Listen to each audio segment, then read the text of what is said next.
Finance and Administration Committee to order.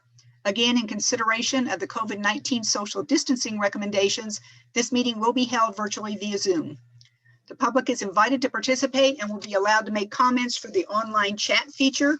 Please note that these comments are visible to the entire group. If you wish to make a public comment, please state your name and city of residence for the record and be conscientious of others trying to speak. This meeting will be recorded and posted on the city's website at www.missionks.org. Please contact the administration offices at 913-676-8350 with any questions or comments. We'll move forward. We have no public hearings or public comments this evening, so we'll move into public presentations. These are information only. The only informational item we have this evening is on the Shawnee Mission School District's bond issue in regard to the Rushton Elementary rebuild from Mayor Appletoft. Mayor Appletoft, will you please introduce your guests?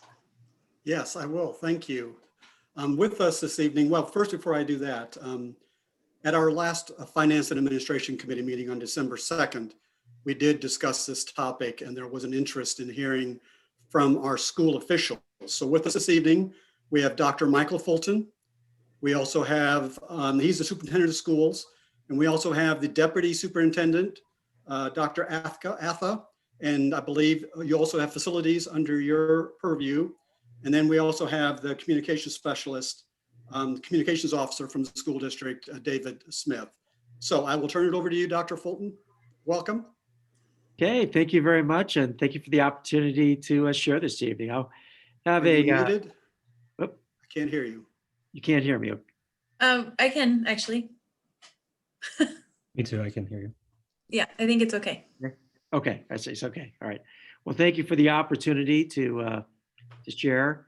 And we'll go through a presentation and be happy to respond to any questions that you may have. So I'll go ahead and share my screen right now. That's okay. And we'll get started.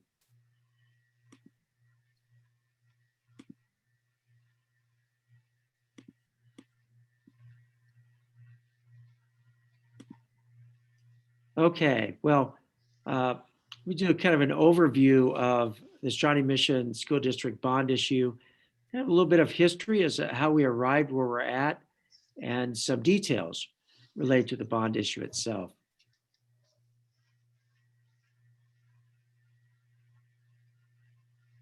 Apologize, I'll get right back to that. There we go. Okay.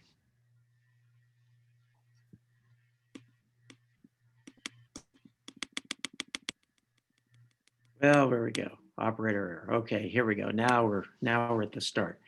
You know, the Shawnee Mission School District has been working toward this bond issue for the better part of 5 years. Work actually began around 2016 to really identify future facility needs.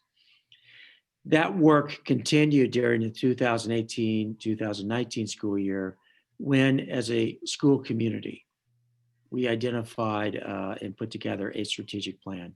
Really, for the first time, Shawnee Mission involved parents, students, and staff, as well as community members, to develop a strategic plan that looked forward not just 5 years, but for a number of years into our future.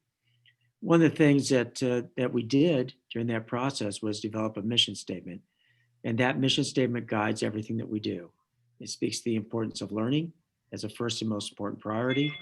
It also speaks to the importance of educators in that process, as well as the value of community and having valuing an inclusive community as part of that, embracing of making sure that we have a great school district for all Shawnee Mission residents. Central to the plan was having a clear sense of destination. And so we have committed to, in the years ahead, developing a learning system where every student has the opportunity to develop a personalized learning plan so that they can master those important essential understandings that lead to college and career readiness, and that they have the interpersonal skills that they need for life success. Supporting achieving those 3 objectives are 5 strategies: people, culture, systems, learning, and also facilities. And so we'll spend time, especially on the learning, people, and facility side of that tonight. planning process took place. We took the work that had been done earlier in 2016 and used that as part of the strategic planning process during the 2018-19 school year. In June of 2019, the board approved the plan. Part of that plan involved called for us going out for a bond issue in January of 2020. We did not go out for a bond issue at that time because we had some pieces of the strategic plan work that needed to be developed first. And those pieces really sat around the issue of trying to address the need to provide our secondary teachers with more time to plan, to work with students, and to reduce some of their workload so they were more on par with their other Johnson County peers. And so in the course of putting that plan together, we spent the 1920 school year finalizing some of those important puzzle pieces that need to be put in place. And then by summer of 2020, we were in pretty good shape to then go back to our facilities and finalize a process to eventually put a bond issue in front of the public. In the course of that planning process, we really engaged our site councils. Site councils are, we have those at every one of our schools. They're composed of parents, teachers, and in some cases, students. They gave us feedback on the plan, but we also started a new group of Finance and Facilities Committee, and their job as residents of the community is provide specific feedback to the board and to the superintendent on their thoughts regarding how we're handling our finances, and specifically about facilities issues. And so everything that you see in this presentation was presented to that group, and they support the ideas that are here. On October 26th, the board actually approved a bond resolution to place on the ballot, and we'll be doing a mail-in ballot that will be due by January 26th. We'll talk about that more in a minute. Through all of this, our absolute focus is on keeping Shawnee Mission School District strong. We're a great school district. We're a national class school district. We want to build on that history of excellence and get even better going forward. The bond proposal itself does four things. It directly supports student learning. It represents a really thoughtful long-range planning process for this upcoming bond proposal, but also future bond proposals. We worked hard at making sure that this plan also ensured that we were keeping our mill levy rate the lowest in Johnson County, trying to be respectful to our taxpayers. And also, this plan will allow us to reduce secondary workload and really focus on helping our secondary teachers do an even better job in assuring that our students can develop a personalized learning plan that gets them college and career ready and helps them become good citizens as well. The bond issue projects really fall into about four major categories, really. One involves elementary rebuilds. You know, when we were going through this bond issue proposal initially, back in 1819, we had identified 3 buildings to rebuild: Deemer, Pawnee, and Rushton. As we continued with that work, we eventually settled on a plan that added to that Tomahawk and Westwood View. And so those 5 schools are all targeted for rebuilds. We have a number of renovations that will be taking place at the middle school and high schools, along with renovating our Broadmoor Early Childhood Center. Our Early Childhood Center used to be at the Carpenter Building. That facility is really at the end of its life cycle, and it needs to be demolished. And so we moved all of our students over to Broadmoor, and we'll make that a better site for all of our youngest learners.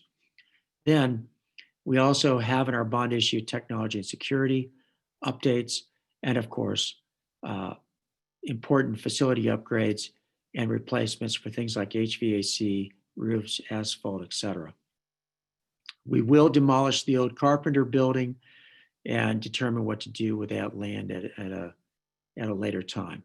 Total projects for this bond issue amount to 264 million, and there's an additional 5 million plus that will pay for some of these projects for out of capital outlay.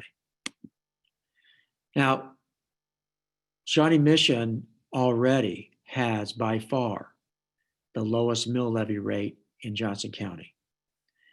With this bond issue, it does involve a modest tax rate increase, but even with that, it keeps us well below our Johnson County peers.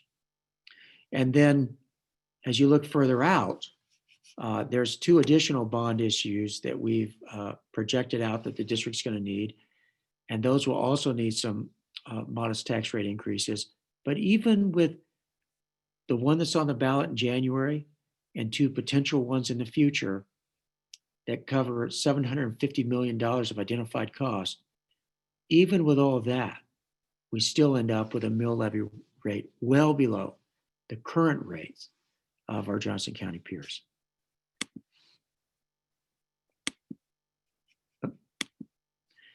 The process by which this occurs is identified in this timeline. This is a mail-in ballot that's due by January 26th. You can see the timeline for registering to vote, as well as making sure if you're going to do an advanced ballot, you get that in by January 5th. But this is a timeline that's required for a mail-in ballot, January.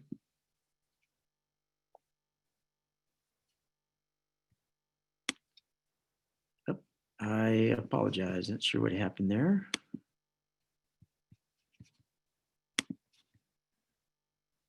Let me get back to my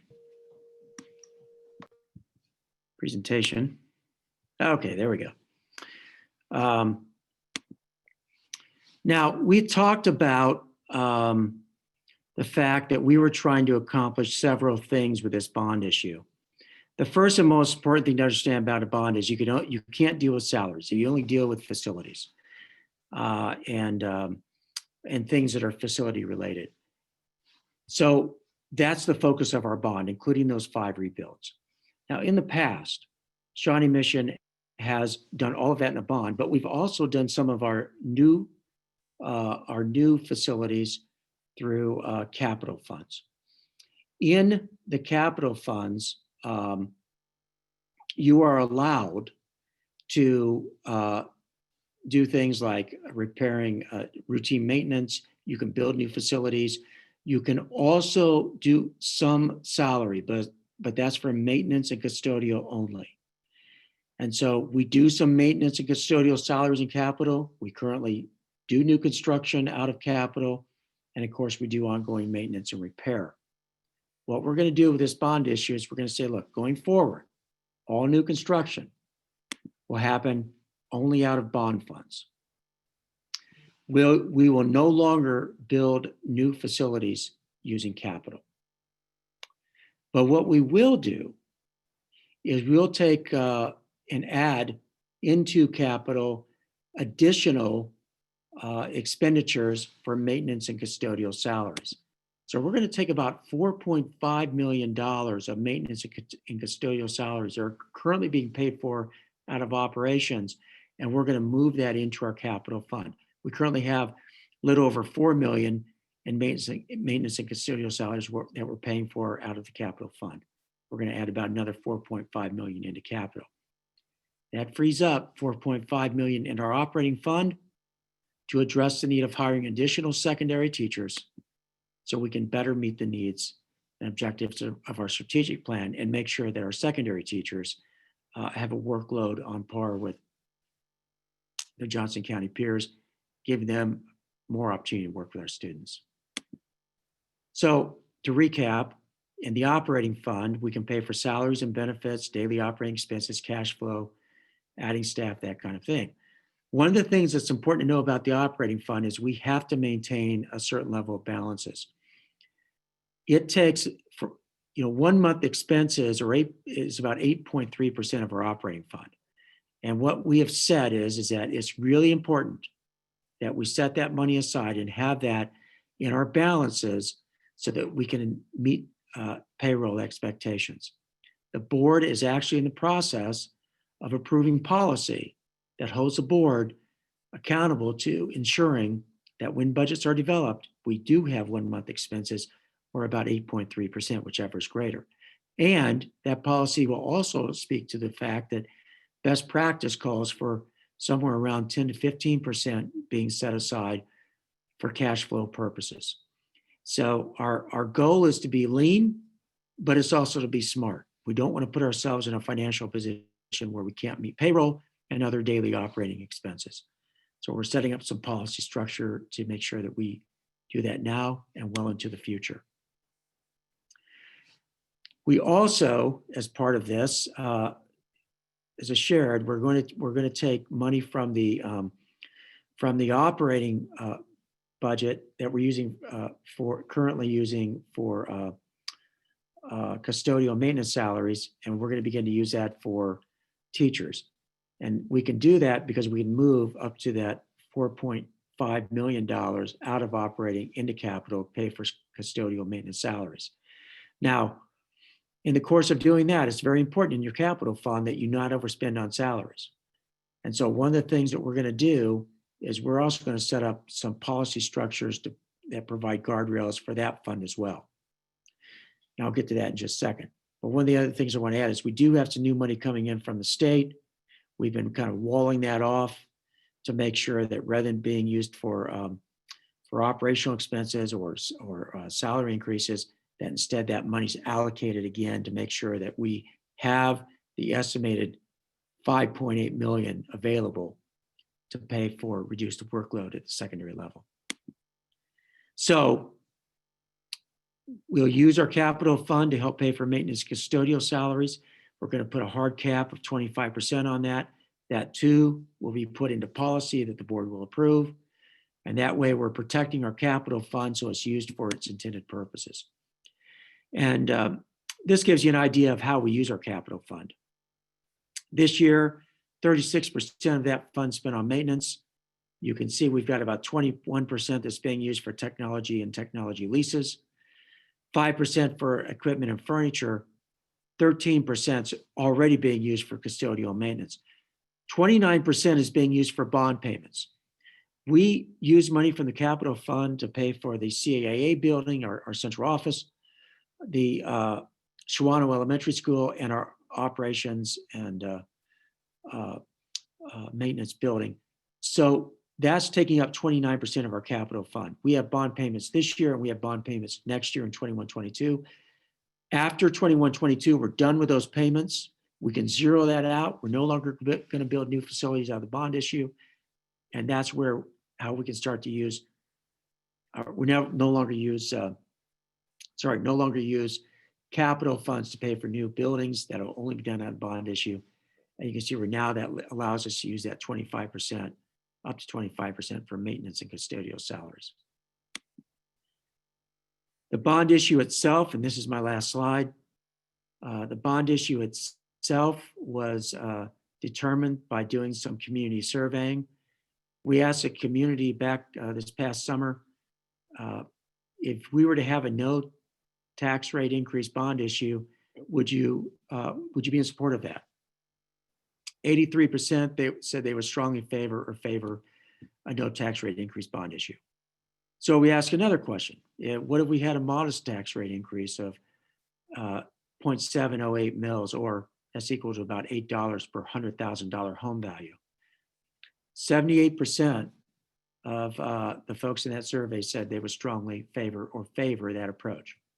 And then we had a third ask, which was, what if we had a $22 tax rate increase per $100,000 home value? And to that, folks responded, about 63% said they would strongly favor that approach. So even though there was a lot of support for that higher tax rate increase, we felt that it was more responsible, especially in the midst of a pandemic, to listen to what our community was saying. And that's when the board decided to go with the modest tax rate increase bond issue. It allows to go from 3 rebuilds to 5. It allows to get more things into the bond issue that would help all schools. And so that's what's on the ballot. We've also identified the needs potentially two additional bond issues in the future. You know, I said we had $750 million in these identified. Those next two potential bond issues, that's how you get to the $750 million. Both of those would also involve some tax rate increases. They would include additional rebuilds as well. So with that, I'll stop sharing and I'll be happy to respond to questions.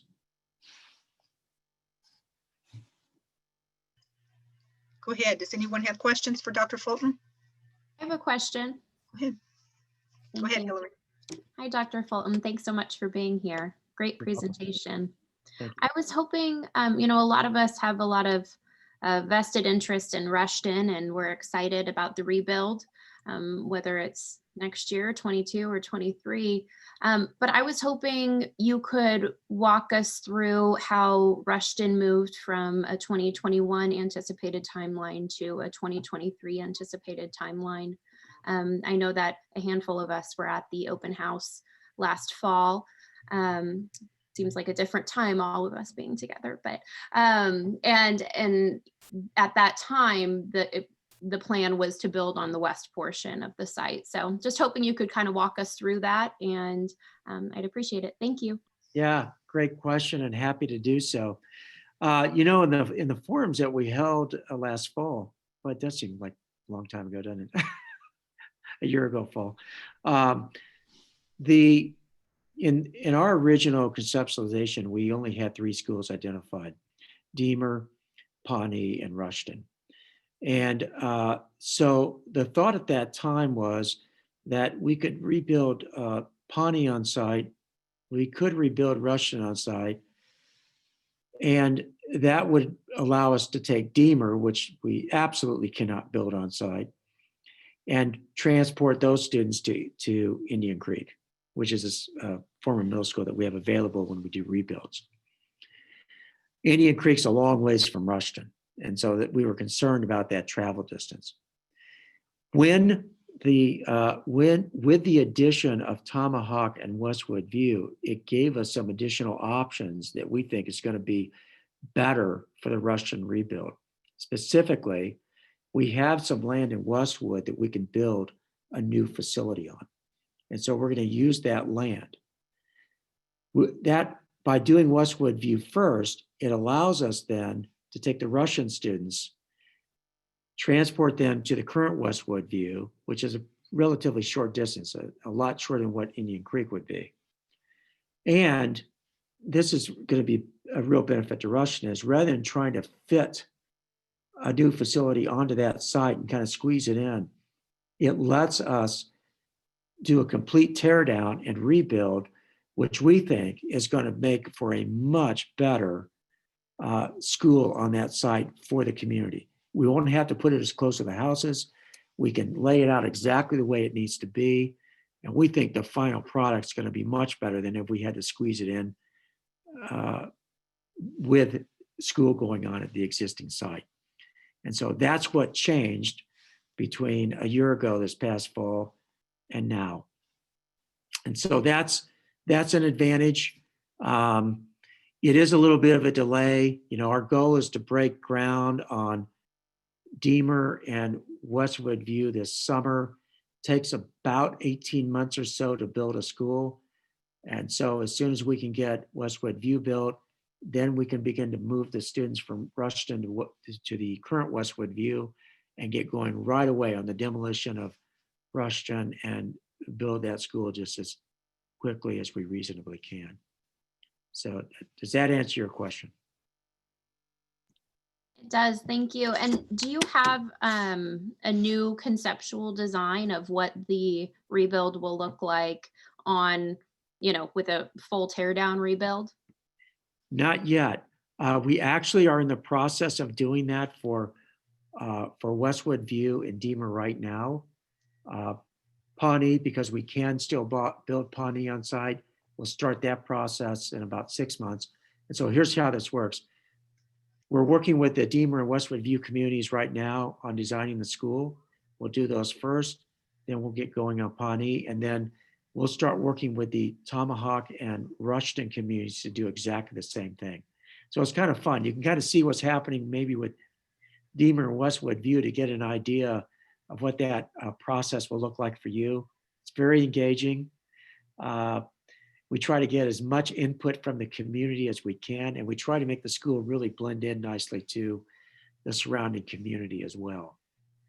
So there'll be a lot of engagement before we break ground. I mean, we'll have to demolish the school, but there'll be a lot of engagement with the community as we design up a brand new Rushton Elementary. Last question, and I promise I'll be done.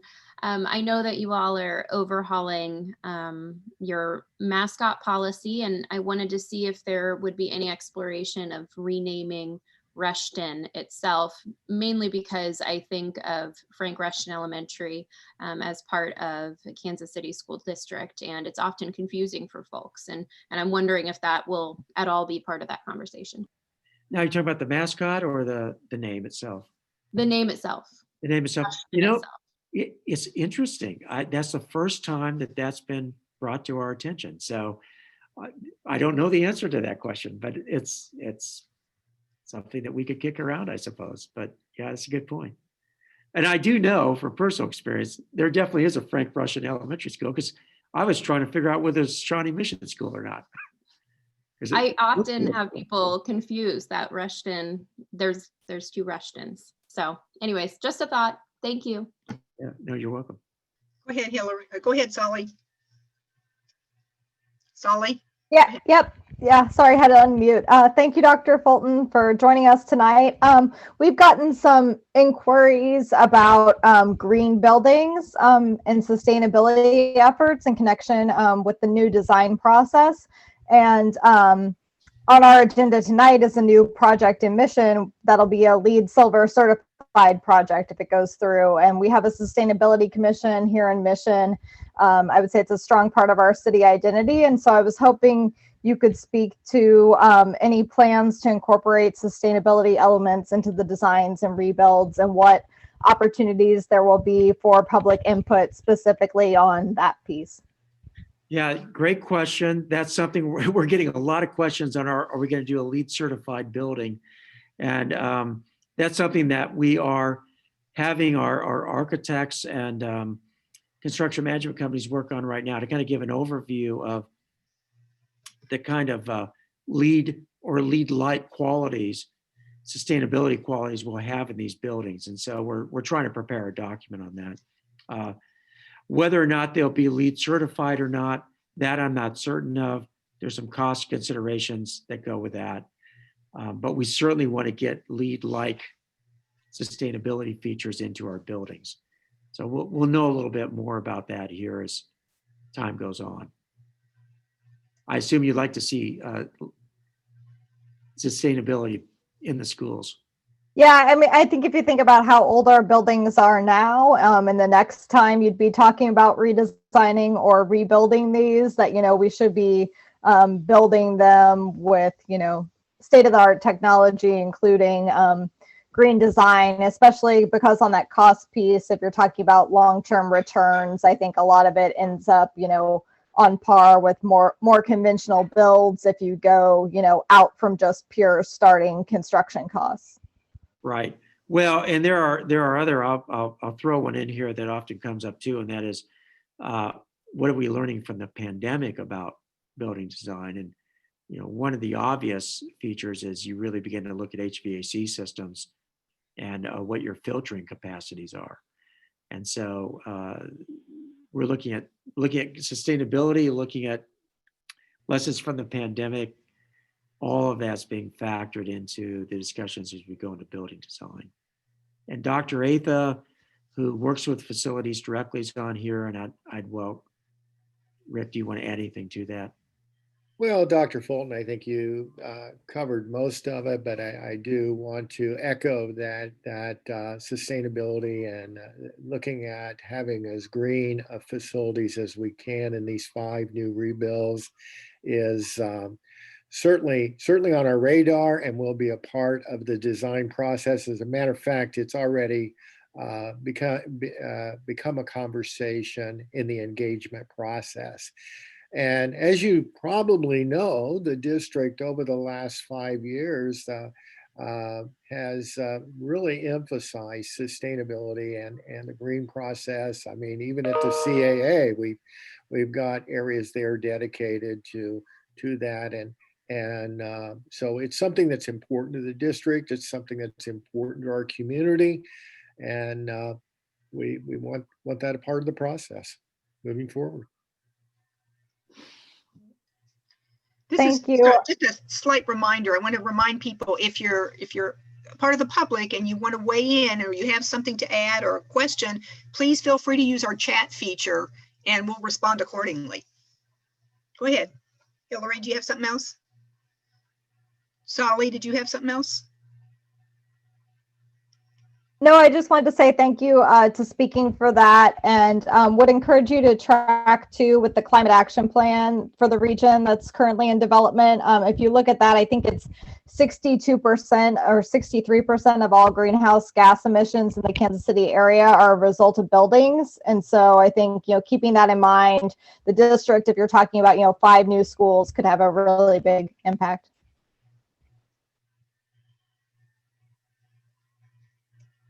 Thank you. Anyone else? Thank you so much for being with us, Dr. Fulton. Ron, did you want to say something?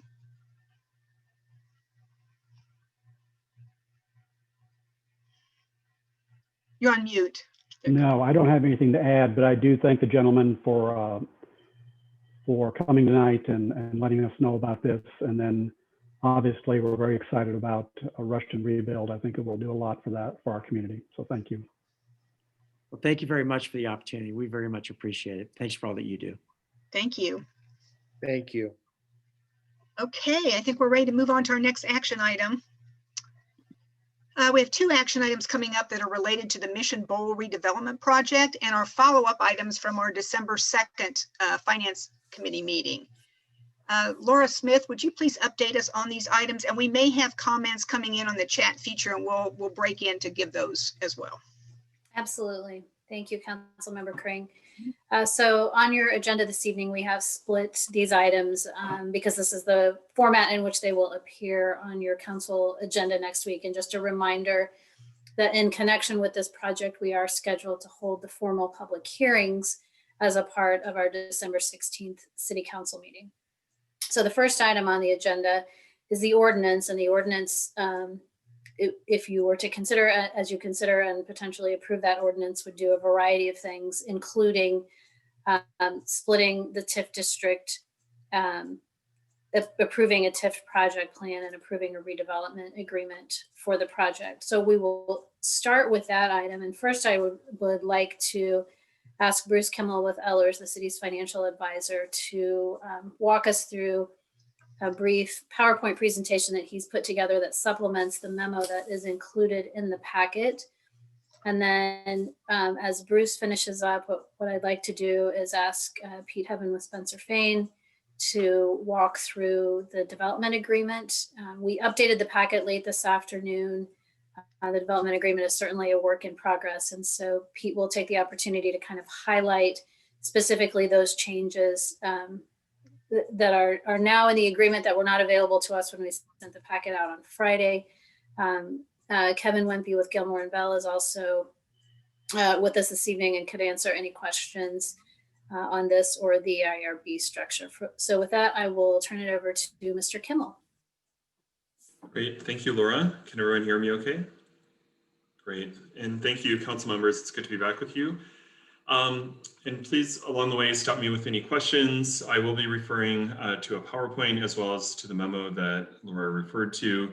And just so you know, I do anticipate one final turn of the memo for the packets for your upcoming council meeting, probably incorporating some of this material from the PowerPoint and answering questions that might arise in this discussion as well. Let me go ahead and try to share my screen here. Okay. Can everyone, hopefully that is sharing. Great. So try to keep this mostly to new information.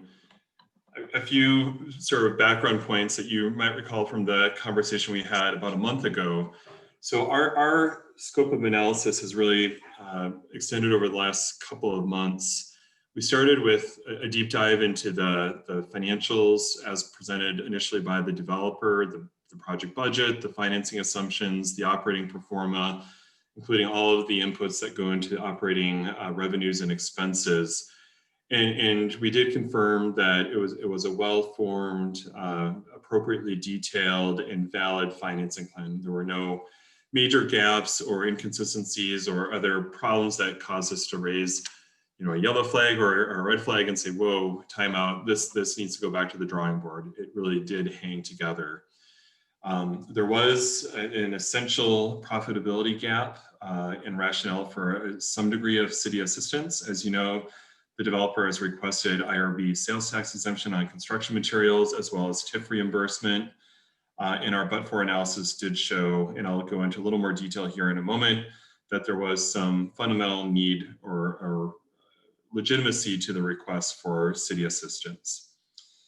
Then after sort of passing that threshold, it became evident that really, in addition to wanting to see the project itself succeed and infill a very important site in downtown Mission, the city and city council had an interest in advancing several priorities, and you're well aware of them. They are achieving a certain level of affordable housing, trying to find a way such that the city could share in the annual TIF along with the developer over the entire 20-year term of the project, and then making sure that there was a commitment to securing sustainability elements in the project and ideally some level of LEED certification.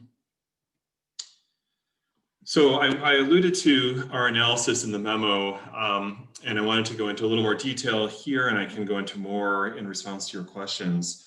But I did get the developer's consent, and I believe Mr. Floodman's on the line here tonight, to share the target rate of return that Banks and I really went back and forth on in terms of looking at possible combinations of city incentives and the integration of city priorities, affordable housing, the allocation of the TIF, and sustainability elements.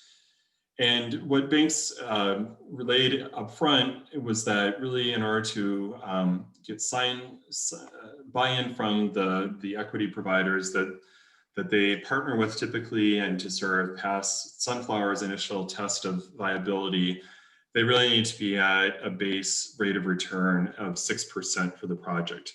That's measured at year 15 of operations. So in this case, 2037, and it's after a hypothetical sale of the asset based on a certain cap rate.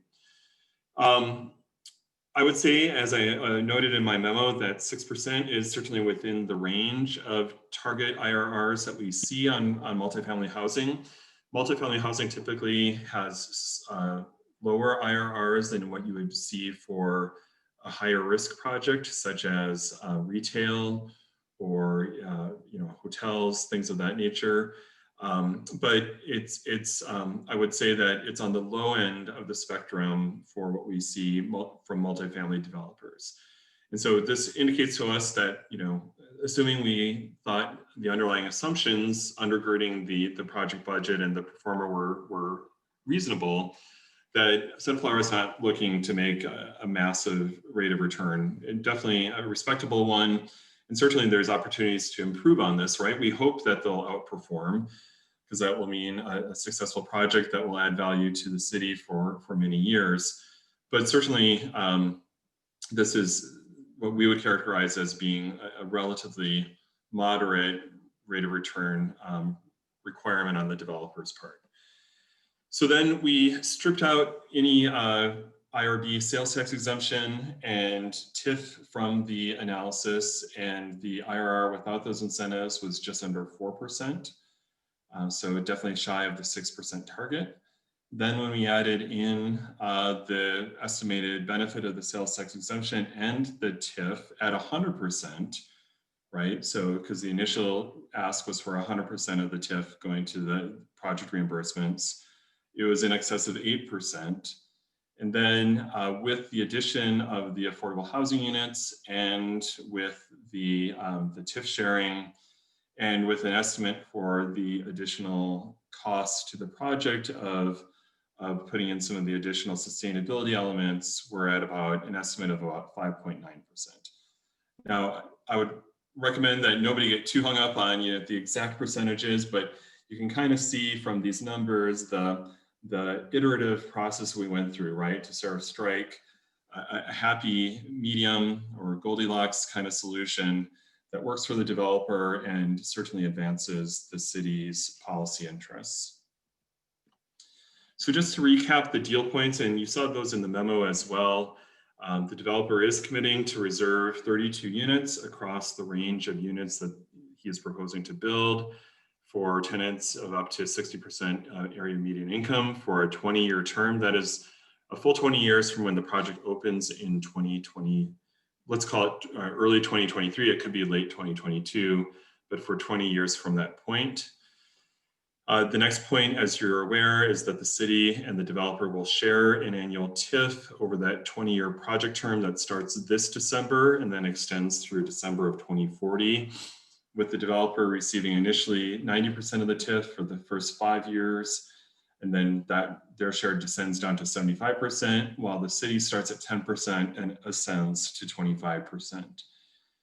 The next point is kind of can get a little bit lost in the shuffle, but it's important to note that there is this proposed sales tax exemption, and we think that that is an appropriate sort of baseline add that is of upfront value to the project and is a relatively low cost, low risk thing for the city to contribute in this case. So we would recommend that that be part of the mix, and we factored that into the pro forma analysis and IRR calculations.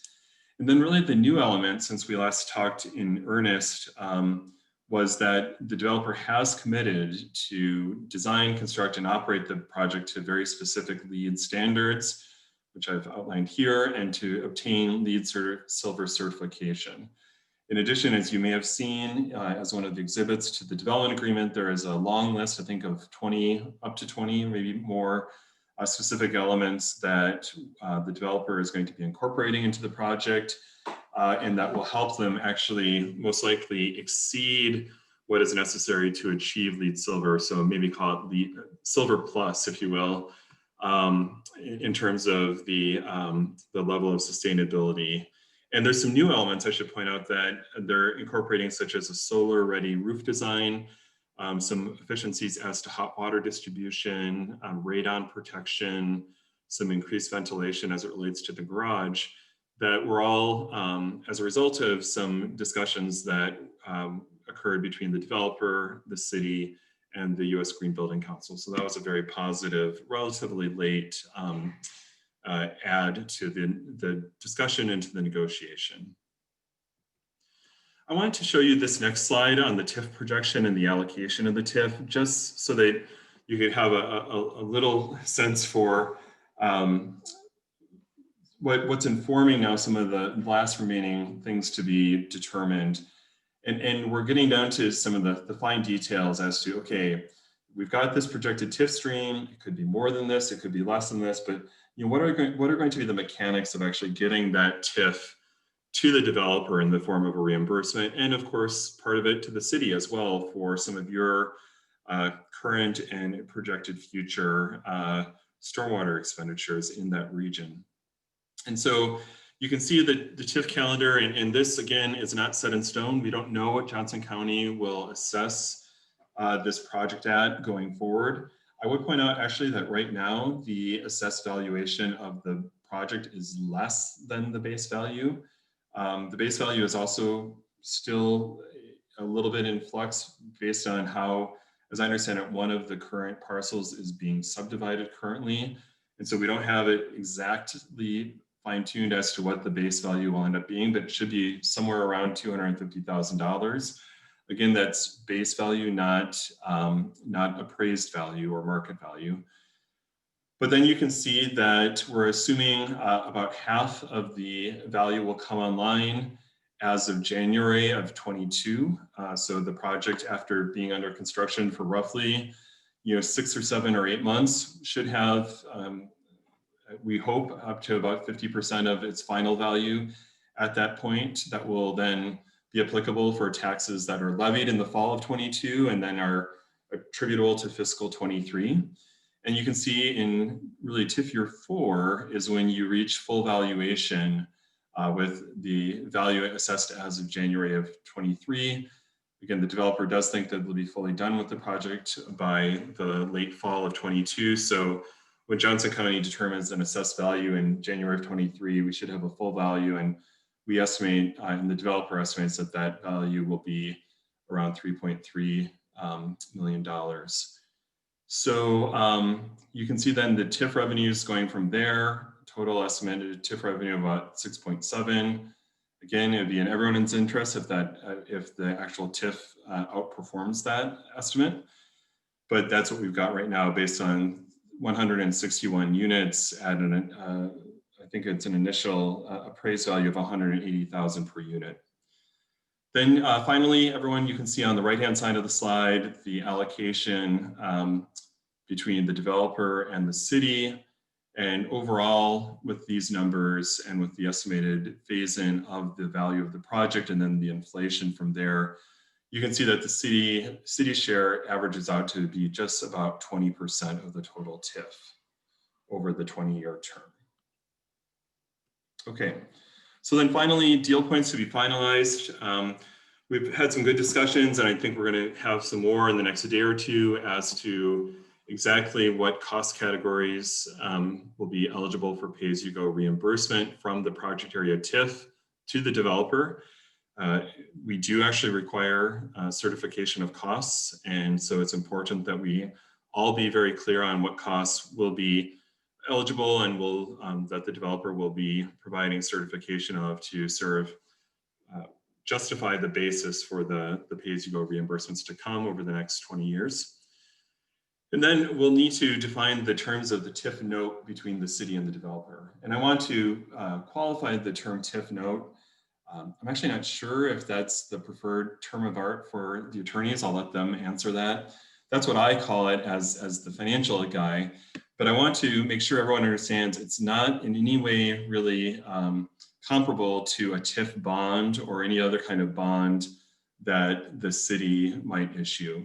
It's certainly not in any way a general obligation of the city, and it's still even different from the TIF bonds that have been contemplated for the Gateway, because this is really essentially a contract or an agreement just between the city and the developer.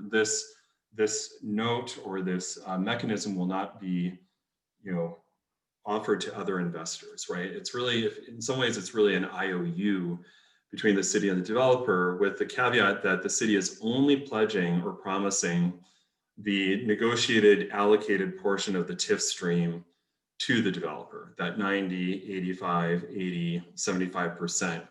And it's only to the extent that those TIF dollars are generated. So hopefully you've caught the drift of all these caveats that I've tried to put on here, that it's really of really no risk to the city, because you're only pledging the TIF revenues as they become available. And if at the end of 20 years, there's still a significant balance on the note, so to speak, that note still goes away at the end of 20 years. There's no obligation of the city to make whole or to pay any amount of the remaining, quote, balance on that agreement. But we are looking to just put this into a structure that helps facilitate payments and the amortization of that agreement over the next 20 years. And that's something that will help city staff in administering that agreement over the next 20 years. And so we're just fine-tuning what that principal amount will be of the note, what the applicable interest rate and the start date for the accrual of interest on that note would be, and the payment dates, just making sure that everyone's on the same page. I would note that at this point, we are anticipating an interest rate, and that is really, you see some deals that have interest rates, some that don't. I think the City of Mission has done it both ways, but I would say that more pay-as-you-go agreements than others do include some interest there. And that's because really the developer is using other capital, right? Either their equity or a portion of their debt financing to pay those costs up front. And then again, you're using the TIF note to reimburse them. So again, whether you make it all principal or some principal and some interest, it's really no skin off of the city's nose either way, again, because you're really just still dictating that maximum term and making sure that everyone's clear that you're only pledging those allocated TIF revenues. I think that's all I had. So why don't I stop there and see what questions people have about some of these deal points, and can look for clarifications from any of my team members as well. Thank you.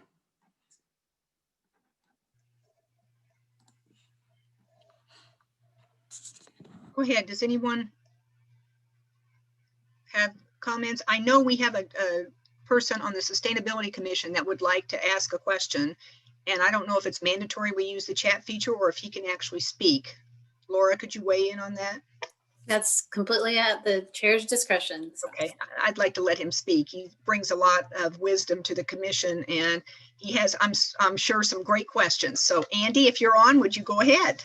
Yes, and I actually, Debbie, I don't have a question. It's more of just a comment. Okay. I think for those of you who don't know me, I'm Andy Highland. I live at 5513 Russell Street. And as somebody who's worked on sustainability issues in this city for the last 6 years as part of the commission, this project and this process makes me really frickin' proud to be a resident of this city. Our Sustainability Commission met with this developer, had a positive interaction with them through a scorecard process. And I'm proud of that group, our Sustainability Commission, for taking its role seriously and engaging in discussions that helped all of us consider the sustainability elements that got into this TIF agreement. I'm proud to have a city staff and a city council who made these issues a priority and helped get them included in that development agreement, especially the commitment to achieve LEED Silver certification. And I'm proud to have a developer working in this city who takes that feedback seriously and makes the investment, puts their money where their mouth is on these important sustainability stuff. And so I'm no fan of TIFs in general, but with these commitments in hand, this is a project I'm proud to support as a member of this community. And that's what I wanted to say. So Great. Thank you all. Thanks, Andy. Thank you. Anybody have any comments? Solly. Yeah, I just wanted to flip it back at Andy, and I think Josh and John from Sustainability are also on this call. Some on the call may not be familiar that our Sustainability Commission has a carrot approach to get developers thinking about these issues, and they have a scorecard, as Andy mentioned, that helps developers think through the sustainability elements of their project and make progress on this front. And so I think that really formed the basis of pushing for the LEED Silver certification for this project. And so I just wanted to thank our Sustainability Commission, as well as Julie Peterson and Jennifer Gumby from USGBC and Jeremy Knoll, who all spent time with our staff and the development team on this to help make this possible. So thanks to everyone's input that we'll be getting a green building here hopefully soon. Thanks, Solly. Anybody else? Laura, go ahead. Yes, unless there are any other questions on this front, what I'd like to do is ask Emily to share the screen and pull up the packet and share the updated red line version of the development agreement. And then we'll ask Mr. Heaven to specifically highlight some of those sections. What you will see is a lot of just sort of cleanup and formatting and some of those kinds of things. What he will try to do is touch on those issues that are more substantive or that were followed up on in response to the conversation that we had at our committee meeting last week.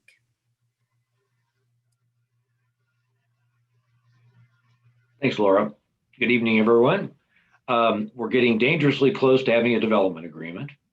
And I do apologize for the colorful nature of what you have in your packet, but I'm trying to separate the changes we've made, the most recent changes we've made, and highlight some areas tonight that you might be interested in. In your packets, the development agreement that you see will have yellow highlighting, and that indicates something that's new, something you haven't seen before, or something that's changed. and I'll start through it. This will not take very long. I want to encourage all of you to ask questions, make comments. I can't tell you how helpful it's been that several council people have approached me, made great suggestions, gave some good questions that provoked some changes to the document. So as you go through this, don't hesitate to get a hold of me, and I'm happy to accommodate your schedules. The first major change we've made is in 2.03, which has to do with the competitive bidding of the project. During our recent conversations with the developer, we found that his general contractor is actually affiliated with the Sunflower Development Group. So they're not going to be bidding the general contract, but they have agreed that they will bid all subcontracts, which will basically assure the city that the money that we're offering to the developer is being used wisely. Also in section 2.3, which we have on the screen now, is clarified. There were some questions about exceeding the budget by 25%, and that was never the intent. We're going to have a budget attached to our development agreement that's going to have line items for TIF eligible expenses. We will let the developer increase and decrease those line items so long as the bottom line budget doesn't change. So if, for example, paving comes in at $25,000 more than is in the budget, that can be paid by TIF, but something else in the TIF budget has to go down by the same amount. So that's what the change in 2.03 takes care of. The next major change is in 2.11. We got great suggestions from the council on this, and I'm really happy with the way it reads now. This is our affordable housing requirements. And we have agreed that per year, the developer can raise rents by the greater of 2% or the increase in the published affordable housing rates. We also have eliminated, let me go back a step, sorry. If there is a lease in the 20th year that has not expired, we're requiring that lease to continue until its expiration. So the tenants would have the benefit of the affordable program during the entire term of the lease, even though the 20 years may expire in that time. An interesting question came up, and that is, what happens if one of our residents becomes very successful and suddenly is above 60% of AMI? We've now built a provision in that the fact that that individual becomes more successful should not penalize the individual. But if the term of the lease has 2 or more years left on it, the unit will no longer be qualified for an affordable unit, and the developer will have to designate another unit. We've removed the cars, reference to cars, which I thought was a good idea. And we will only count the income of adult members of the household, not children. The new provisions that you've not seen before tonight have to do with sustainability, which is 2.12 of the agreement. We've worked very hard on this, even though the paragraph isn't very long. We have the builder or the developer committing to a silver certification under LEED. And there is an extensive list in Exhibit F of those items the developer has agreed to do. We're very proud of that. We think this is going to be a wonderful project from a sustainability perspective. The one question I've been asked is why we put that they would have 24 months from completion of the project to get the silver certification. The reason for that is some projects, and we don't know whether this one will qualify, have production requirements that, in other words, there's testing after the building is completed. And according to the U.S. Green Building Council, that could take up to 2 years. We don't think it's going to take that long, but we don't want to cut the developer short if that demonstration period does take a full 24 months. And I might, Mr. Heaven, if I might interject here, I know several have been very complimentary of Mr. Flebin and his development team. I just want to underscore, we also, there was some language that was removed in this version from a previous draft about commercially reasonable efforts to obtain the silver certification. And as we discussed that language with the developer and his team earlier this week, Mr. Floodman was very specific in saying that language did need to come out because he had made that commitment to the council in a previous meeting. So just wanted to take the opportunity to underscore when we have those kinds of successes as we fine tune and get these redevelopment agreements wrapped up. That's a good point, Laura. And it was brought to our attention by Councilman Flora, who did make a good point, and that is either it's a commitment or it's not a commitment. And luckily, the developer did come forward and say, yes, we are committed to a silver designation. So the last major area that we've changed is in 9.01, and that has to do with default. And as you'll recall, the first three elements of default, A, B, and C, did not have a cure period associated with it, with any of them.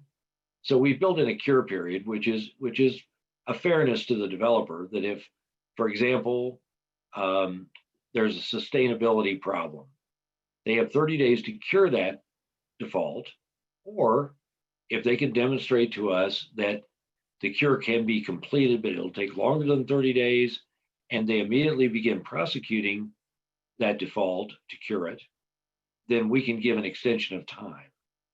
But we did add a cure period for the first three elements of default. There are cure periods in the balance of the events of default. So this is just a consistency and a cleanup item. Those are the major changes. We expect there will be a few more tweaks, not very many. And again, I invite your comments, your questions. Happy to discuss the agreement with you. I think it's a fair agreement. I think it's a workable agreement, and I think we've made great strides. I will say for the record, though, Bruce, don't use the word note. It is not a note. Lawyers don't like that term because it means there's an obligation. It is not a note. I can't say it enough. What we are doing with TIF is we are refunding taxes paid by the developer back to the developer. And we have no obligation and there is no note. So. Thank you, Pete. Love you to death, but I don't like the word note. Oh, noted. Neither did the city administrator. And I'll answer any questions you have. A quick one, Pete. When it comes to monitoring, as we look at the 30-day requirement and things of that nature, who actually does the monitoring? Probably the city administrator. Sorry, Laura. Okay. Anybody have questions for Pete? And we will have a clean draft for you in your packets for next Wednesday. Take out all the coloring and hopefully we'll have something that you can support. Great. Thanks so much. Thank you. Thanks to both Pete and Bruce and everybody else that's worked hard on this. I think we've come together and I feel like we're working towards a really good plan to build back better at the Mission Bowl site. So I'm excited. Yeah. We have a great team. Okay, I think we'll move on to the next item if everybody's okay. Okay, the final two items cover the enforcement of the Johnson County Public Health Order and mask protocols at the Powell Community Center. Laura Smith, would you please give us your reports? Yes, thank you, council member. Let me get to the right spot in my packet this evening. Last week, we talked about the resolution that the Johnson County Board of County Commissioners, acting as the Board of Public Health, passed in late November, and then subsequently their desire to work with communities throughout the county on enforcement of that resolution. And essentially what that resolution did is it made the gathering limit restrictions and the physical distancing requirements violations of county code, and thus enforceable in county code court and the county would be able to dedicate its code staff, which I believe they have a total of 4 or 5 on staff throughout their various departments, to being able to follow up and enforce that. Previously, any of those violations would have gone through district court, and with some of the backlogs and other things, I think the county felt that this was a more efficient method to potentially advance the enforcement of these 2 requirements. The mask, as we discussed last week, the enforcement of the mask order remains with the responsibility of the district attorney. And so that is not subject to the same requirements or terms in this agreement. Last week, I had just that day of our committee meeting received a redraft of an agreement that the cities in Johnson County had been working with county legal staff to revise. I think that the county was very open and very receptive to the changes and the recommendations that were proposed by the various cities. And the agreement that is included in your packet does reflect the agreement that was ultimately sort of decided and landed upon as kind of representing our interests. And I think I'm happy to sort of run through or highlight the various sections as it relates to that. But basically, again, it just gives the county the ability. So without the city entering into this agreement, the county code enforcement officers do not have the ability to enforce this within specific city limits or city jurisdictions. They only have authority in the unincorporated areas of the county. So by entering into this agreement, we give them the ability to come in and enforce the codes within our community. They are not looking to us, nor are we recommending that we commit our code enforcement or law enforcement resources to the specific enforcement of that. There may certainly be opportunities for us to help support them and educate. Oftentimes the first call with concerns over these kinds of issues comes to us as the city. And we certainly have worked in partnership with the county throughout the pandemic to be able to report issues and bring things generally to a successful resolution. So this agreement from the original version that we saw was revised to be specific to this current public health order. The first one that we saw was public health orders in general. And that caused some concern for the communities that it was a blanket agreement. So this is specific to the order that was enacted last, last month. And either party can terminate the agreement at any time if it is deemed in the best interest of either the city or the county. So it's fairly easy if something were to not go according to our liking with respect to this agreement, we would have the opportunity to terminate that. But we think we are recommending that we enter into that agreement and allow that to commence. I think you will see this agreement being brought forward in most of the cities throughout the county. I believe Overland Park earlier this week was the first city to consider that. And I think you'll see most of the others follow suit in the coming weeks. So we're happy to answer any other questions on the agreement. Anybody have questions or comments? Go ahead, Trent. Yeah, just kind of echoing the recommendation. I think it sounds like a good idea, and I'd be in favor of supporting this. Solly? Yeah, same. I just wanted to thank staff for continuing to work with the county on this. I saw an earlier draft and it wasn't that great, but I think this version is workable and limits the county's power in our city to specifically this public health order. So I think that's very workable and makes sense to me. I have a question. Go ahead, Ken. In terms of complaints that come to the city, how are they handled right now? Who's that for, Well, Laura? Well, I think, Well, and I may ask Dan Madden to weigh in on this as well, because typically most of the complaints have come to or through the police department. So oftentimes early on in this, the complaints or the questions that we were getting related more to what was defined as an essential business or essential service when the stay-at-home orders were in place. As we moved back into reopening plans, we really have had very limited questions. I think, occasionally we have had reports of, non-compliance with physical distancing or non-compliance with mask wearing. The mask complaints, I know we are referring people to the consumer hotline that the county established to handle those calls. And I don't know if Dan has anything else he wants to add. I think he's been the recipient of more of those calls than our office has. Sure. And like Laura said, the majority of complaints that we've received are surrounding mask issues. So since the executive order is something that has to be carried out through the district attorney's office, that's been, kind of the go-to. I have assisted a couple of business owners with just understanding, they want to make sure that they do comply.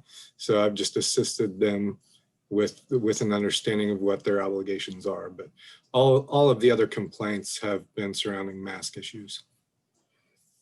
And as of last Friday, on a joint call that we were on with the county manager's office, I think they had reported that since this resolution was put into place, their call line had only received about 20 complaints. I think I mentioned that last week, but the number of people that are actually calling in and making those complaints seems to be relatively low. Thank you very much. Mm-hmm. So Laura, for clarification purposes regarding our dialogue last week about this issue, I'm getting kind of mixed messages relative to what the county's indicated, what Dave Martin's memo indicates, and collectively various from the governor, county, city, state, etc., where we stand at the community center on mask requirements. Could you clarify, please? Well, the two separate issues. So the one that we're talking about right now would just relate to the county's public health order and their ability to come in and enforce those physical distancing and gathering limit size issues within our community. So the mask protocol issue at our community center is separate from this. And so if we're comfortable with advancing the agreement on, then we can certainly move into the last item on our agenda. And that is kind of the conversation about then what do we do as someone who is subject to the provisions of the public health order and or governor's executive orders do within our own facilities and operations. I recommend we take this to council on non-consent. Okay. Okay, Laura, do you want to move into the second half of this issue then, please? Yes, absolutely. So last week, as we were kind of talking about this latest public health order that had come out, and in addition to the public health, the public health order was really directly a result of sort of the spike or surge in COVID cases. Hang on just 1 second. I have accidentally locked my husband out of the house. So give me.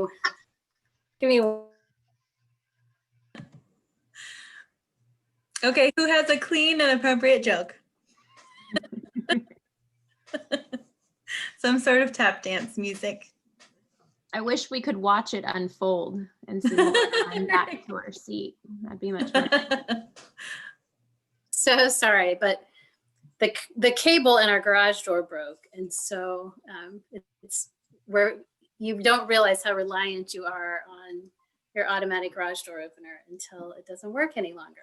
So my apologies. So last week, the public health order was really considered and discussed and passed in response to the number of cases and the trend in the number of cases that we were continuing to see, not just in Johnson County, but also throughout the metropolitan area.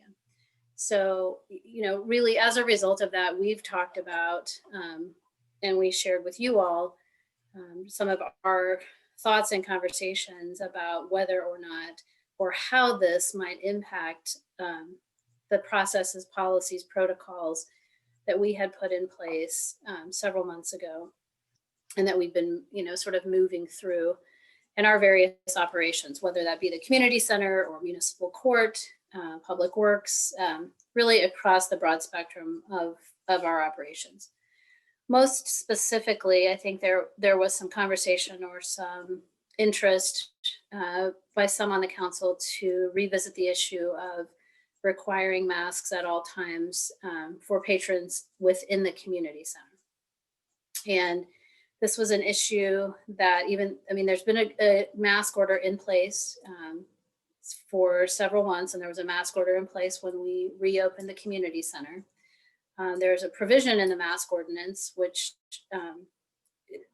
looks to guidance from professional, recreational, public health entities for guidance on activities that can be conducted safely while wearing masks. And so as we put together that initial reopening plan, we reached out to the Kansas Recreation and Parks Association, specifically as it related to wearing masks while exercising, and the KRPA referred us to our local county public health department. And so the response, or the direction that was provided by the local public health department in June suggested that as long as our equipment or our activities, within our activities, we were able to maintain the appropriate physical distancing, that masks could be removed while exercising. And so that was sort of the policy under which, or the protocol under which, we reopened the community center, and what we've been doing since that time. I think as we had the conversation last week, I think really, again, the conversation is being driven by, continued trends and concerning trends that we're seeing. And so I think it's absolutely appropriate to revisit what are those protocols? Are those still appropriate for us? And then specifically, as in our conversations, and I think there's been a lot of kind of back and forth, and there's a lot of reports and information and articles on both sides of this about whether or not it's safe to exercise while wearing masks. And so there was a request at the committee meeting last week for us to get a specific legal opinion from our city attorney as it related to whether or not the governor's executive order allowed for us to sort of carve out that exception as it related both to wearing a mask while exercising. And then I think in the course of just our conversations, we were talking about allowing patrons to remove a mask at a rental event if there were food or beverages being served at that rental event. So Dave Martin, who is on the call with us this evening, has provided that legal opinion. It was updated in the packet on Monday, so I hope everybody's had the opportunity to take a look at that. Would certainly, in just a minute, give him the opportunity to answer any questions that you might have of him. But as a result of that review and his analysis, I think the staff is recommending that we do move at this point in time to requiring masks at all times while patrons are in the Powell Community Center, except while swimming.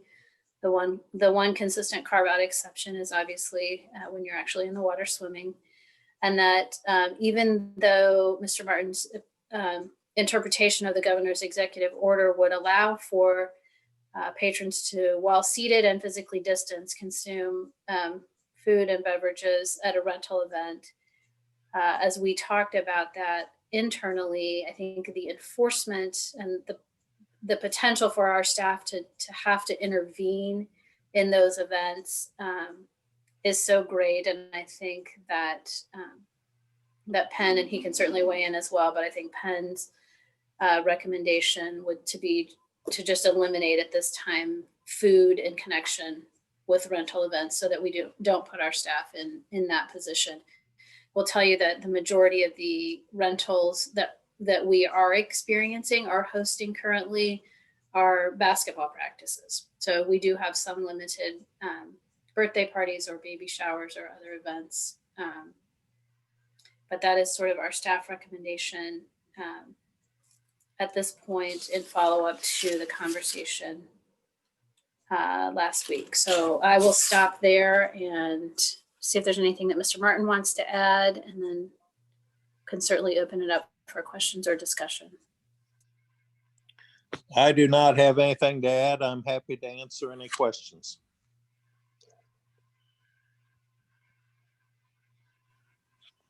Do we want Ken to weigh in first, or do we want to do questions? I have a comment. Go ahead, Ken. I've been watching the KU hospital, and the Chamber of Commerce in Greater Kansas City held an open meeting on Zoom regarding the various hospital medical directors talking or discussing their situation around the city in terms of the lack of beds, and a lot of concern, and they're based on that. I do think that with the increase in COVID in the area, we've seen that daily going up, that this is a good decision. And I think that at least for the time being, until we get past this holiday season, we should go ahead and implement this no mask policy. I think, mask policy at the community center. Thank you, Ken. Penn, could you weigh in on, I'm a data person. I like to have data-driven options here. Can you tell me how many cases we've had of COVID that have potentially originated at the community center to date? To our knowledge, no cases have originated at the community center. We have had some part-time staff who have interacted with roommates, have been to family functions, and gotten it through that association, and then quarantined as a result. But none that we're aware of have originated at the community center. Okay. Any other comments? Yeah, I have a question. I'm wondering why, I guess it would be, I don't know, Part 4, Section G wouldn't apply here. Dave Martin, if you've had a chance to look at that or could speak on that at all. I mean, it's athletes who are engaged in organized sports activity that allows athletes to maintain 6 feet of distance from others with only infrequent or incidental moments of closer proximity are exempt from wearing a mask. If we've got all the workout equipment and everything spaced out at least 8 feet apart, I'm wondering, again, like why that's even a concern. Then the World Health Organization also has put guidance out there saying that people shouldn't wear masks while engaged in physical activity. I'm happy to link everybody to that. I can throw it in the chat, send it out if you guys want. But again, I just think if we're really worried that this is a problem and we want to work to come up with a solution to this problem, I think we need to shut the community center down altogether. Otherwise, if not, I think we've taken a lot of great steps. I think Penn and his staff have done a fantastic job of mitigating the risk. And I think that we've seen that it hasn't been a problem personally. But if we really think there's a problem here, I don't know how you can sit here and say that there's a problem and we can just keep it open, but everybody's got to follow all these new restrictions while they're working out. I can't imagine somebody wearing a mask while they're playing racquetball or really strenuously working out on some of the workout equipment. So I'm totally against it. I think it's a really bad idea. I think, again, if we're worried about the spread and there's problems going on at the community center, let's just shut it down and wait until things hopefully turn a corner. Dave Martin, did you want to respond to the comment about the social distancing and the physical activity? Well, I don't think the exercise equipment is in the category of organized sports activities. I think that's like high school games and that kind of thing. So I think the only thing that could arguably factor into the council's decision is the paragraph H, which is if there is some other organization that has determined that the activity, which is again a very general word, it doesn't talk about physical fitness facilities, cannot be safely conducted. And I'm just going by the clarity of the governor's order that all indoor activities shall require masks unless exempt. And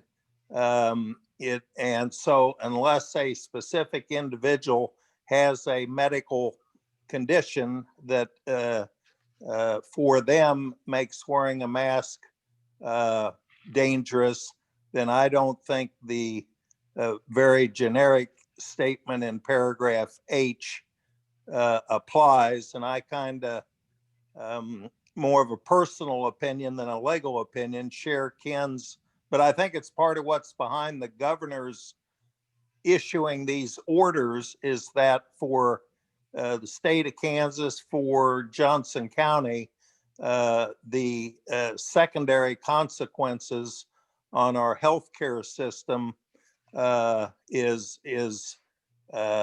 really the bigger point of emphasis that impacts us all, because I know from people I've talked to that the KU Med Center, for example, is just overwhelmed by COVID cases. And while you can argue it's a small percentage of people that get COVID, it impacts healthcare up and down the line. People who have other healthcare needs are not able to get the beds they need, the intensive care unit facilities they need. And so again, I think the governor's order is clear that she has, and the vast resources that they have in making these determinations have recommended that everybody indoors wears the mask.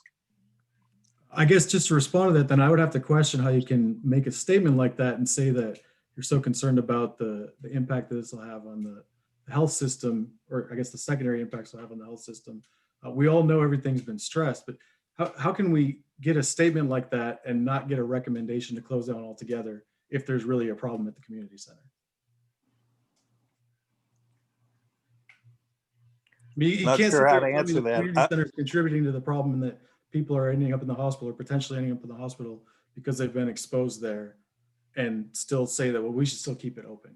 I can't square that in my mind. So I don't know, maybe I'm missing something, but to me, it doesn't sit right with me. And I'm totally opposed to it. I don't think I need to say anything else, but I'll let other people talk. I just think it's pretty disingenuous to sit there and talk about the worries that we have on how this will impact the health system, but still say we need to keep it open then if it's that big of a problem. And again, I'm not saying that I think it's that big of a problem. I just, I don't understand how that stance works out logically. Trent? Thanks. I appreciate Nick's opinion. I'd like to share mine. Just a few thoughts on this. So Planet Fitness, literally across the street, a for-profit entity, decided that this was a good idea to implement masks in all exercise equipment for their patrons. So they've obviously made a business decision determining that was the right thing to do. So we, as a public resource, in my opinion, we would be aligning ourselves with what the private sector has already decided to be doing here. So I'm in favor of that. I agree with this legal review. I don't think anyone gets any pleasure out of, working out with a mask or, requiring patrons to wear a mask. But in my mind, it's a risk mitigation issue that is a responsible thing to do. And you know, even if, as we kind of were talking about last week, someone shows up and feels fine and, you know, doesn't have any symptoms or anything, you know, there's no way of knowing if you're an asymptomatic carrier, for example, that, you know, a wayward droplet might have accounted for, you know, something here and there. And I think this allows you, especially when we're, you know, getting into winter months and exercise is more important than ever, and, you know, maintaining emotional and physical health. This would allow you a way to still continue to get those benefits while having the city saying that, you know, we're taking as much risk mitigation as we possibly can to allow you to still do that. And also with vaccine news, you know, on the horizon and only a few months away, hopefully, you know, we're seeing a light at the end of the tunnel now. This is a temporary thing.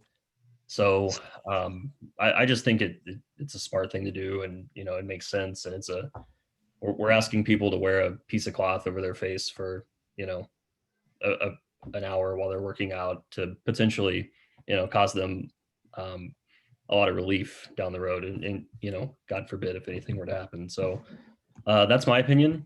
I know others, you know, disagree, but that's just what I'd like to say. So thanks. Debbie, I have a question. Sure. Go ahead, Hillary. Thank you. Either Laura or Dave, just a point of clarity. What happens by default here? We don't actually need to take any action. We just decide to move on or disagree with the second part of the staff recommendation, which is the food and beverage piece, correct? Because really, we're just following our city attorney's legal advice as to follow what the governor's order is, correct? I'm not sure I understand the question. Like, do we need to, you know, do we need to vote on anything? Do we need to, you know, debate this, or is it just move ahead? I think you asked for, you know, if there's consensus around and support for the legal opinion that the city attorney has provided, then I don't think there's a reason to vote on this issue. You know, unless you would disagree with, as you said, kind of the second part about, you know, we are taking a stronger position than what he has outlined in that opinion with respect to food at the rental events. Debbie? Go ahead, Ken. It just seems to me that this approach gets away from any debate or discussion within the facility and putting staff in a position where they have to adjudicate situations. I think it's much clearer. It's just a straight out policy that people must wear masks. And that way it takes care of it. I mean, if you look at Target or any of the other, you know, grocery stores, the places where they're requiring mask use at all times when people are inside, this is no different than that. And so I think that it makes a lot of sense, and it doesn't put the staff in a position where they have to arbitrate disputes inside the facility. Well, Ken, with all due respect to your opinion, and I do respect your opinion, I would disagree, because walking through a grocery store is quite different and quite a diverse range than working out heavily where you're having to breathe and that mask is deterring your breathing. And I think that's why that was addressed before at the county level, that exercising at X amount or X rated, however you do when you're really moving forward, is somewhat difficult when you've got a mask on. And so I would disagree with your comment, but I understand where you're coming from. Go ahead, Sally. Can I interject really quickly? Yeah. If you don't mind, Councilmember. No, go ahead. I think that, I mean, Councilmember Schlossmacher shared the World Health Organization link, and he's absolutely correct that they have taken a position for quite some time, and they don't appear to have wavered in that position, that it is that masks should not be worn while exercising.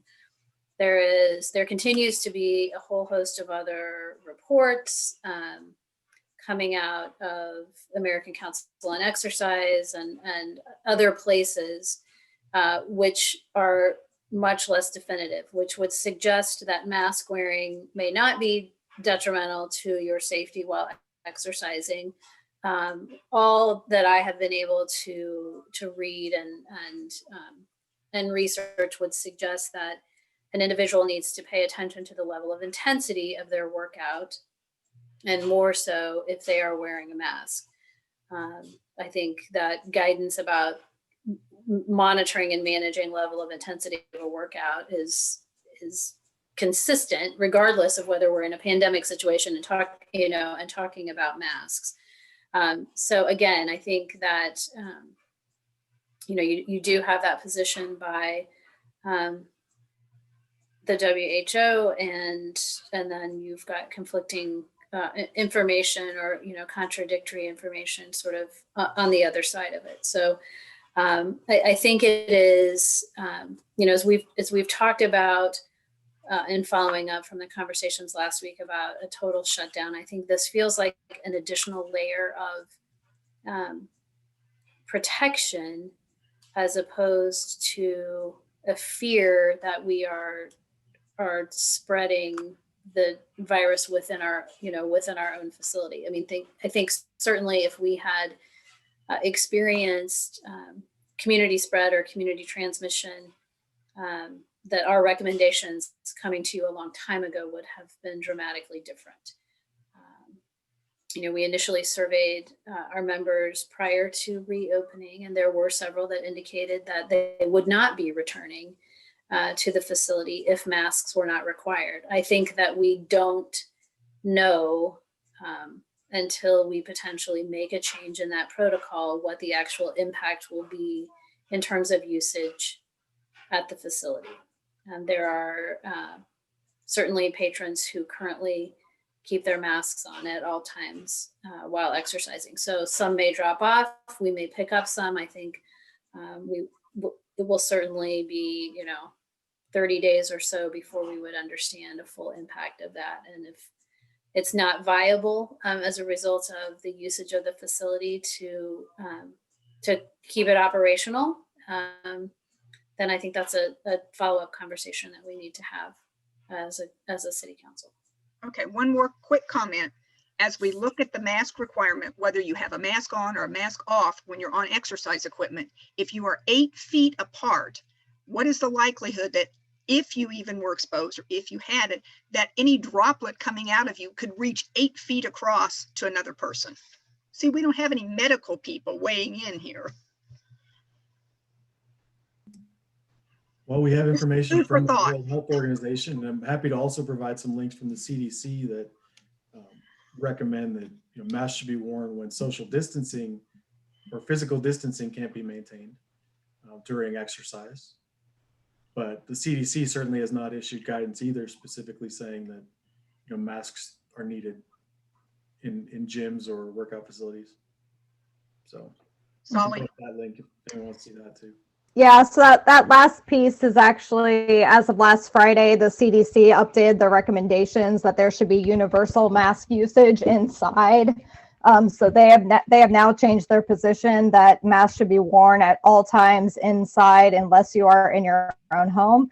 But I think the point that we're straying from here is that we now have legal advice and a legal opinion from our city attorney as to what is required by us under the binding governor's order that's been adopted by our county regarding our facilities. And so I think to that point, we need to return to the staff recommendation, which is that these changes are to be made sort of by default because our city attorney has said this is what is required.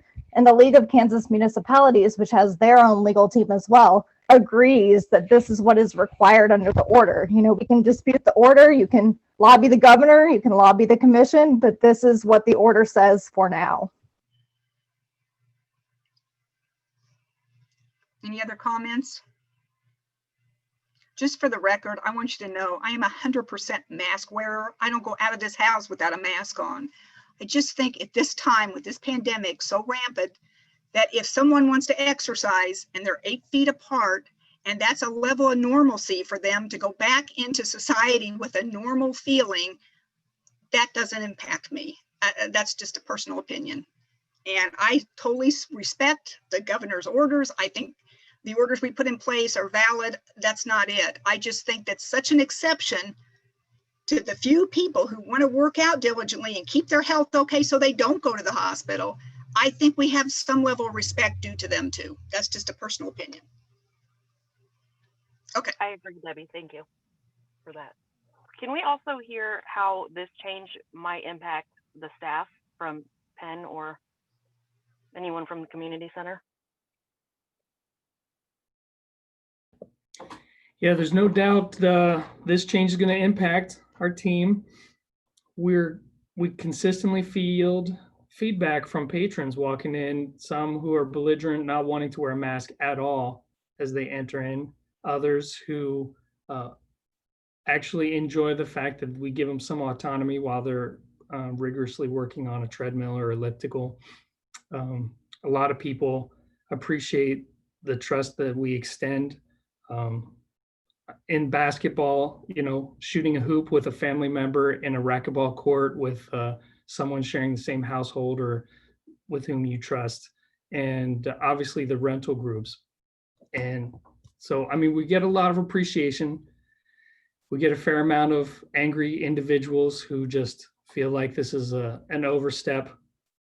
But it consistently comes back to, for me, if things are increasing in the county, if there's a trend on more positive cases, are we just tempting fate by thinking that because we haven't had a positive case originate, that it won't originate because our protocols are 100% bulletproof? And so from a internal team's perspective, this is one more layer that we can say, hey, we're adapting just like everything else is adapting. We're continuing to safeguard our patrons the best way we know how. And on the policing side, if you will, I think it does add another layer for potential conflict, but at the same time, from a 20-30 bird's eye view, it's easy for our team to see, oh, that person is working out. They're in the facility, so they've got to have the mask on. Whereas now you just have to say, oh, are they roughly close enough to that equipment to say that they're working out or in the midst of vigorous activity? So I think it eliminates an element of questioning. It makes it more consistent for our team to police. I think the potential of more conflict is there. With the proper messaging, I'm hopeful that those individuals won't even enter the facility if they know that that's a problem for them. Penn, what's actually in your waiver disclosure? When people are signing the waiver, what is it waiving? They're waiving the liability associated with potentially getting COVID on site. They're waiving any responsibility of the cleaning or the potential non-cleaning equipment getting them infected, essentially. And so then they're also agreeing that they're coming to the facility healthy, that they have not been tested positive, and that they have not been around other individuals who are positive. So in that respect, it's also validation of their honesty and a way for us to kind of trace. Okay, is there a question on there about, do you have a fever? Yes, yeah. If we're not testing people when they come in the door, how do we know that? How do we know that they don't have a fever? How do they know they don't have a fever? I can tell you, I know when I have a fever. I don't know how other people judge it.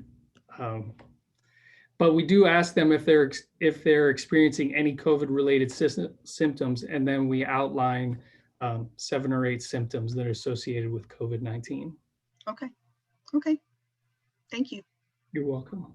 Anybody else? So Laura, what's our next step? Well, I think that, I mean, you asked for a legal opinion from your city attorney, which you've received, and the legal opinion would suggest that with respect to wearing masks while exercising, the recommendation is that that be required. And then the staff recommendation does go a step further with the interpretation with respect to food, removing a mask to eat or drink during a rental event. So, I would never encourage you to ignore the advice of your city attorney, but that it is, you ask for that opinion. So I think that you need to decide kind of what that next step would be. Okay.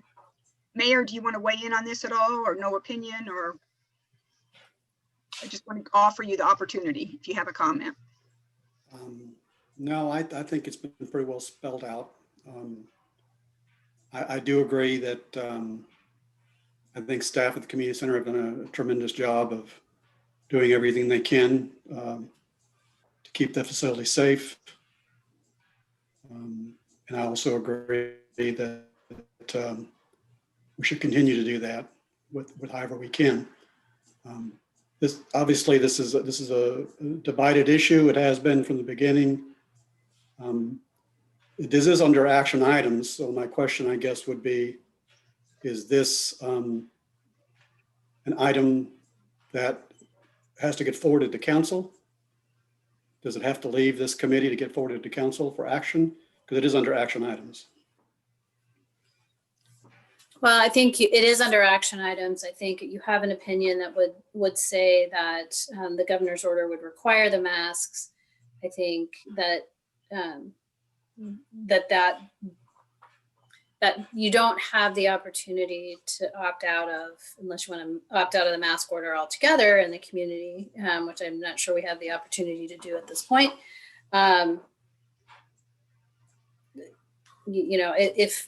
If you take that legal advice, then we would just implement the change in the protocols. If you want or feel like you want to put that, basically you would be putting that advice to a vote, and then you would need to advance that next week to your city council meeting. Because you can't take a binding vote in a committee meeting. Okay, action wise, if we do nothing, currently as the practice exists, people are not wearing masks or are not required to wear a mask while they're on machinery. Is that correct? Correct. So you're currently, I mean, based on the city attorney's recommendation, staff would make a change in that protocol. Okay. And also the no food in the conference rooms? Correct. Correct? Yes. Okay. Ken, did you have a comment? I think we're basically accepting staff's recommendation along with the attorney's interpretation of this order. And if that's the case, then we're either accepting it or we're not accepting it. And if the choice of the committee is to not accept it, then it should probably go for a vote at the council meeting. Okay.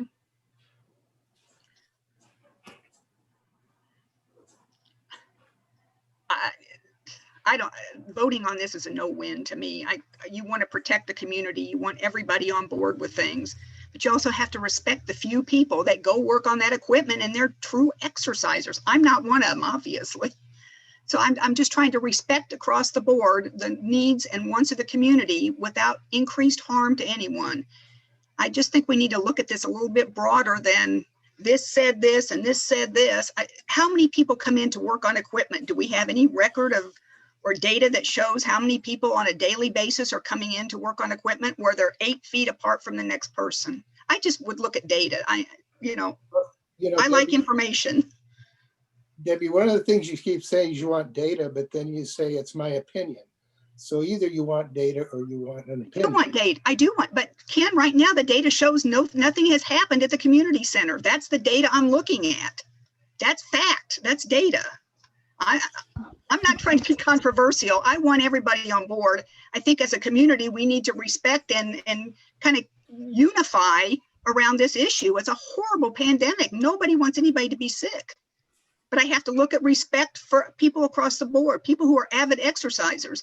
Unless you could add something to your waiver clause that said, during this pandemic, we are allowing X people to not wear a mask. If you're not comfortable with that, I mean, I don't know. I'm just trying to look out for everybody.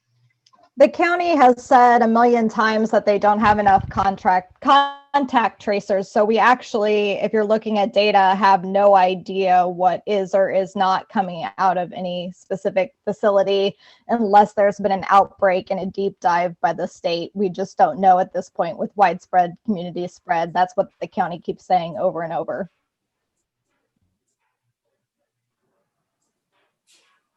Okay.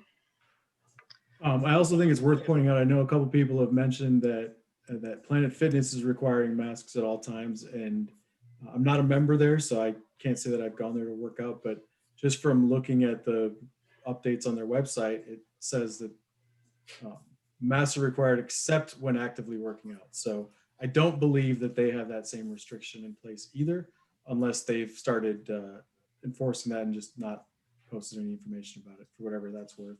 I'm not sure about any of the other fitness places in the community either. But I think, you know, again, for me, it's simpler than that. It's if we really feel that this is a problem and we're concerned about the safety of people going to the community center, I think we should just shut it down.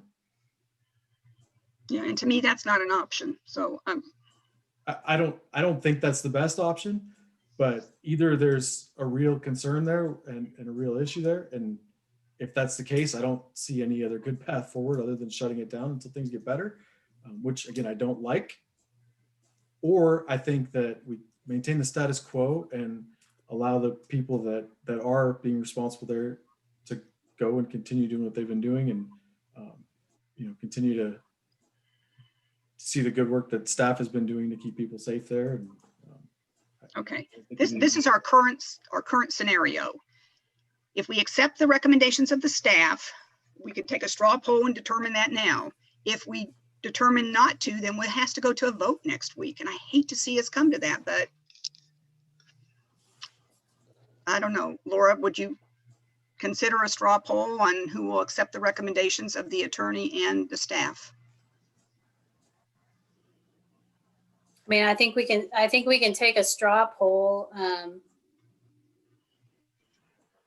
but I'm pretty confident how the straw poll is going to turn out, which is going to take you to a vote next week.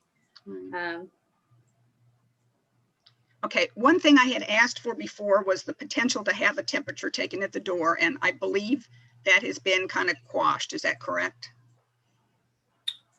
Well, I don't know that it would not be something that we would necessarily recommend moving forward with. I think in speaking with you this morning during agenda review, I think my takeaway was incorrect, that was sort of offered as a compromise as in the conversations last week and looking at trying to determine people who might be symptomatic coming into the facility.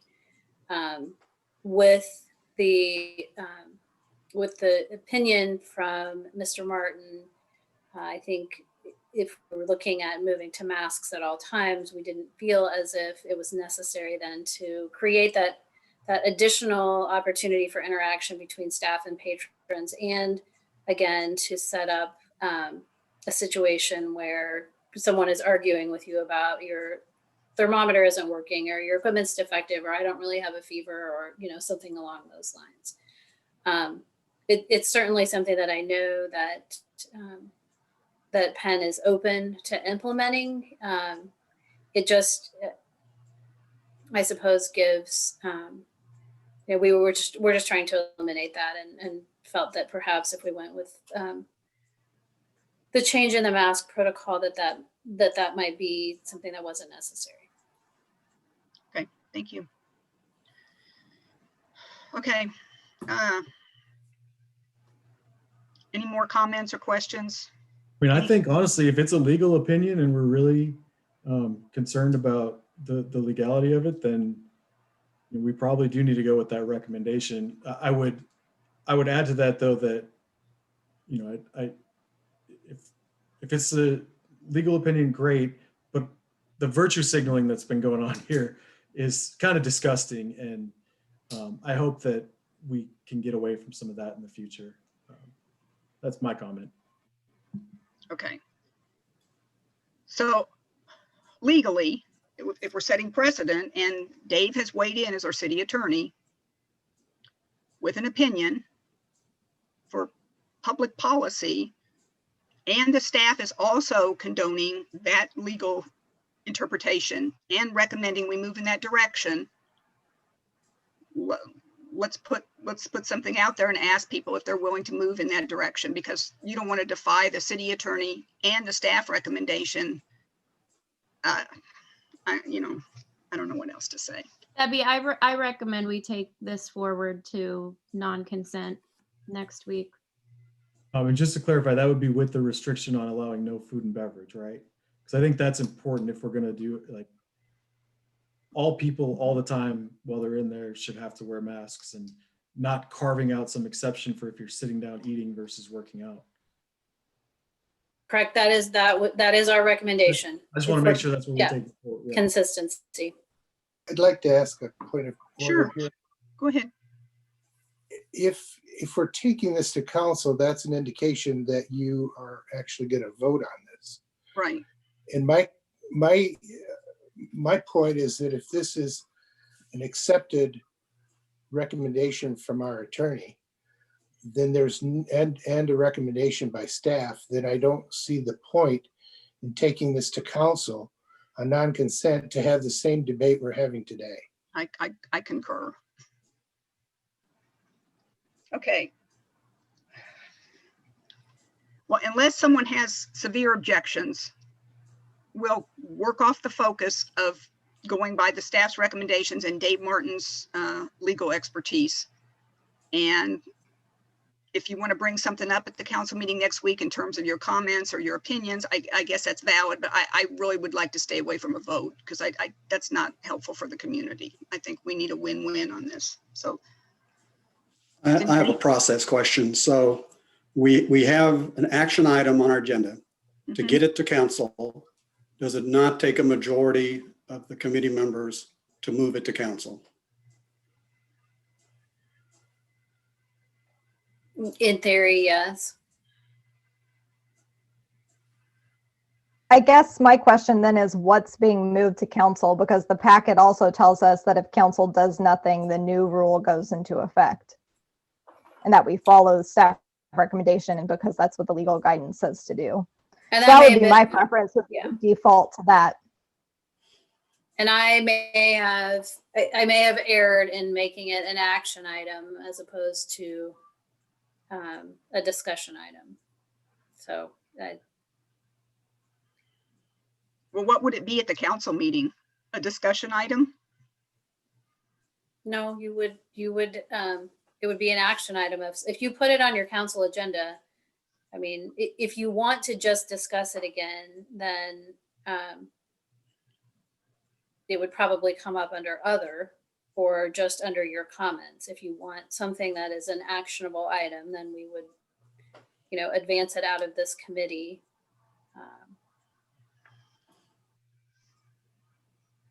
So that is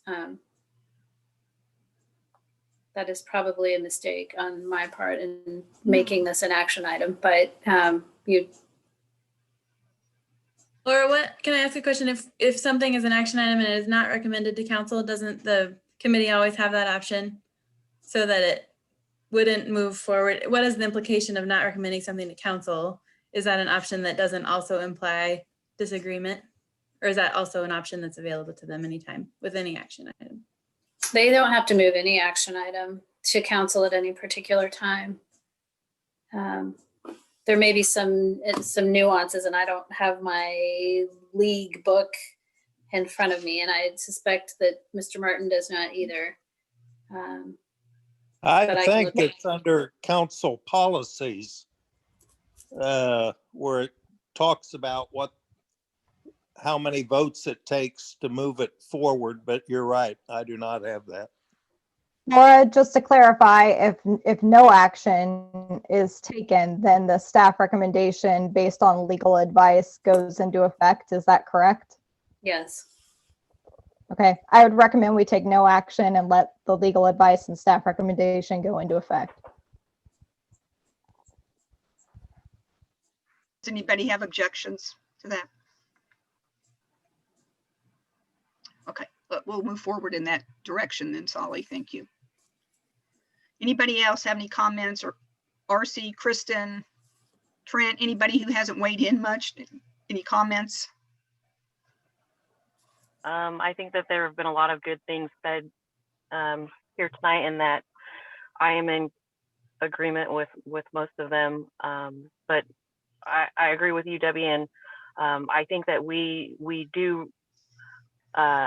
should respect across the board, and I don't like implementing masks when people are trying to work out, but I also do not want to go against legal advice, and yeah. Well, I also look at Ken's comment. This could be very temporary in nature. I mean, if we get a vaccine in place and we could, have people work with us for the next 6 to 8 weeks in this fashion, I think that's doable. So I would be in favor of going forward with the no action and letting the legal expertise and the staff's recommendation take place, knowing that this could be temporary in nature. Debbie, I agree with that. Okay. We asked for staff recommendation, and we also asked for legal represent, and we got it. And so I agree. Thank you. Okay, thank you. Mayor, are you okay with that? Fine. Okay. All right. Laura, do you have any department updates? I do not. I took a straw poll of the leadership team, and everybody decided, in the interest of time, we'll just hold on to those until next week. Excellent. Great idea. Okay, if no further comments or questions, let's end the meeting on a happy note. Everybody have a great weekend. We'll talk to you next week. Good night, everyone. Good night. Good night.